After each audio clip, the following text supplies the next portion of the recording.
வேலு பிரபாகர்னு ஒரு டேரக்டர், உங்களுக்கு தெரியும் தெரியும், தெரியும். கடவுள்லாம் படம் பண்ணார். அப்புறம் பாலு ஆனந்த்னு இன்னொரு டேரக்டர். இவங்க 2 பேர் தான் வந்து எனக்கு வந்து சொன்னாங்க, நீ வந்து உன்னுடைய வாழ்க்கைக்கு ஒரு துணை வேணும், உனக்கு நீ ஒரு வாழ்க்கை அமைச்சிக்கணும், அதனால் உனக்கு நீ இப்போ வந்து உனக்குன்னு எவ்வளோவது ஒருத்தர் பிறந்திருப்பா உனக்குன்னு வந்து அப்படின்ற மாதிரி ஒரு இது சொன்னாங்களா. சரி அப்போ தான் ஐடியா வந்துச்சு.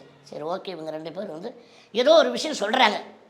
இதுக்கு முன்னாடி எப்படி சொன்னாங்களோ எதுவும் நம்ம இது, ஆனால் இது வந்து நான் யோசித்தேன். சரி எங்கள் அம்மா எங்கள் அப்பா கிட்ட வந்து சொன்னேன், இந்த மாதிரி 2 பேர் சொல்கிறாங்கம்மா, எப்படி கல்யாணம் பண்ணிக்கலாமா அப்படின்னோடனே எங்கள் அப்பா கொஞ்சம் யோசனை பண்ணார். இவனுக்கு எப்படி பொண்ணு கொடுப்பாங்க, இவன் எப்படி வந்து குடும்பத்தை காப்பாற்றுவான், இவனை எப்படி அதெல்லாம் அப்படின்னு எங்கள் அப்பா வந்து அவர் வந்து அதில் வந்து உடன்பாடு இல்லை.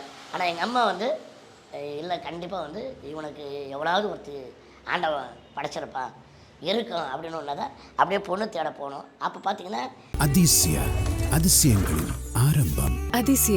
அதிசயம் நடக்கும் நிச்சயமா.